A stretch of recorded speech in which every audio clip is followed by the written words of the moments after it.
Ọhaneze ikwuribe ndị ọma njem ọnụ ekele m unu. O rukwala ọzọ oge aha ije wetara unu akụkọ iri gbara elu n'isi mbido TV. Akụkọ nke iri, ehibela ụbọchị mmemme ihe ngosi AFRIFF. Ihe omume nke afọ a nke isiokwu ya bụ Indigenous for Global. Ihe ngosi African International Film Festival AFRIFF ga-eleba anya n'ụzọ ọlọrọ ọhụụ nakwa ụzọ ndị ahụ bụ ọkaibe n'imepụta ihe onyonyo kajara akaja ka ehibere ịdị malite n'abalị 6 gaa ruo n'abalị 12 nke ọnwa 11 n'afọ a. Nke a ga-eme agba nke 11 ebidoro ime ya bụ emume ihe ngosi. N'ịkọwapụta nke a site na nzukọ onye ntụziaka nakwa onye nhibe ya bụ mmemme aha ya bụ Chioma Ude nwere ya na ndị nta akụkọ, o kwuru sị imepụta ihe onyonyo agbanweela n'ihi ka ọ dị taa abụzighị ka ọ dị n'afọ 20 gara aga. Ihe emume nke afọ a ga-eleba anya iji hụ ka ihe ejije onyonyo anyị ga-esi metụta mba ụwa niile gbaa gburugburu. Ndị ga-ekwu okwu na ya bụ mmemme nke afọ a gụnyere isi sekpụ ntị n'ihe banyere imepụta ihe onyonyo sitere n'ala anyị bụ Nigeria, mba Kenya, United Kingdom, Morocco nakwa mba USA. I miss you. Love you, Mommy. Say bye-bye. Bye, Mommy.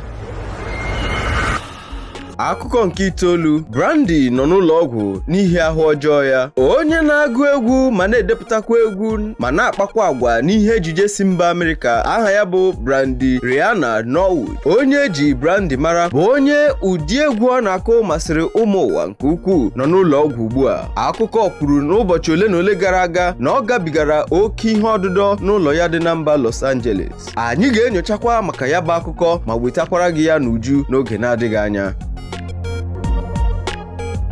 Akụkọ nke asatọ, amaala ọkwa ụbọchị a ga-ekpube Prince Charles nke atọ okpu. Ndị ezinụlọ mba Britain ekwuola ụbọchị a ga-ekpube Prince Charles nke atọ okpu dịka onye eze na lọlọ gachi mba Britain. N'okwu ha gbasara site n'igwe mkparịta ụka nke ndị ezinụlọ ha sịrị a ga-ekpube Prince Charles nke atọ okpu n'abalị 6 nke ọnwa 5 n'afọ 2023 na Westminster Abbey. A ga-echikwa ndị otu eze achị echichi nke kwesịrị ekwesị n'ụbọchị ahụ. Onye eze kacha wee chịa mba Britain bụ Queen Elizabeth nke abụọ hapụrụ ụwa wee laa mmụọ n'abalị 8 nke ọnwa Septemba nke afọ a, bụ ebe eliela ozu ya ka ọ dị ugbu a.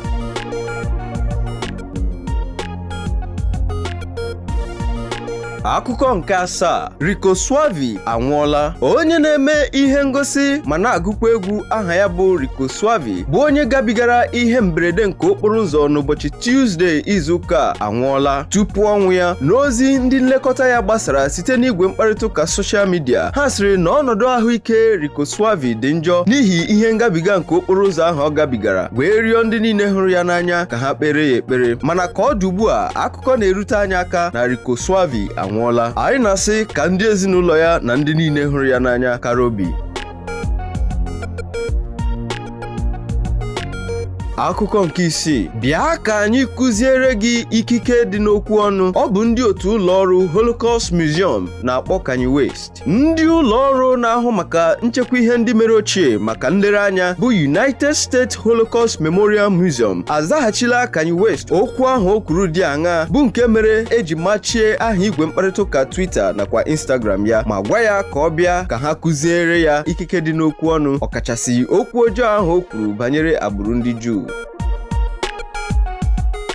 Akụkọ nke ise, Simi ekwuola ụbọchị egwu ọhụrụ ya bụ Loyal ga-apụta. Onye na-agụ egwu ma na-emepụtakwa ihe onyonyo ala anyị bụ Simi ekwuola banyere ihe onyonyo egwu ahụ ya na Fefsin jikọrọ aka ọnụ wee kụọ, bụ nke ọ kpọrọ Loyal. O kwuru sị na ya bụ egwu ga-apụta n'ụbọchị Fraịde abalị 14 nke ọnwa anyị nọ n'ime ya. N'ihe onyonyo ntụpenye azụ maka ya bụ egwu ọhụrụ bụ nke o tinyere n'igwe soshal midia, o gosiri Enioluwa Adaoluwa dịka onye nta akụkọ na-akọwapụta ihe banyere okwu enwere n'ụlọ ikpe, bụ nke ọtụtụ ndị mgbaama nakwa ndị nkwado dị na ya. Ọ bụ onye na-emepụta ihe onyonyo a maara nke ọma bụ Kemi Adetiba nyere ntụziaka imepụta ya bụ ihe onyonyo.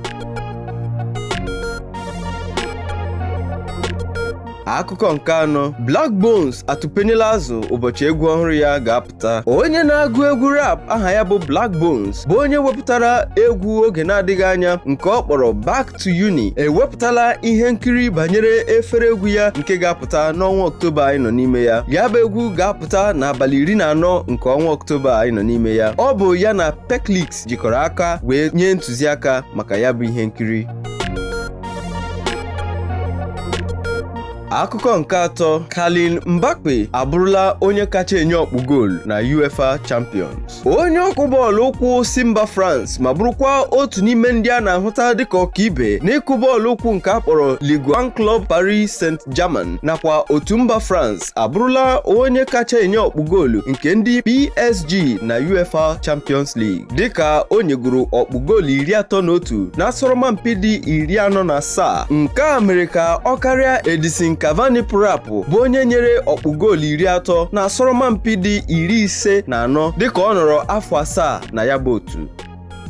Akụkọ nke abụọ, DJ Khalid atụpenyela azụ itike egwu ya na Burna Boy. Onye na-akụ egwu rap aka kara aka si mba Amerịka bụ Khalid Muhammad, onye eji DJ Khalid mara, ekwuola n'igwe mkparịta ụka Instagram na ya na Burna Boy ga-etike egwu dịka efere egwu ya nke 13 mere nke ọma bụ nke ọ kpọrọ God Did nke ya na Lil Wayne, Rick Ross, Jay-Z, John Legend nakwa Friday bụ nke o tinyere eserese foto ya n'igwe mkparịta ụka Instagram. O tinyekwara foto ya na Burna Boy wee dee sị, Burna Boy mere ya, aga m ewetara unu akụkọ ma emesịa.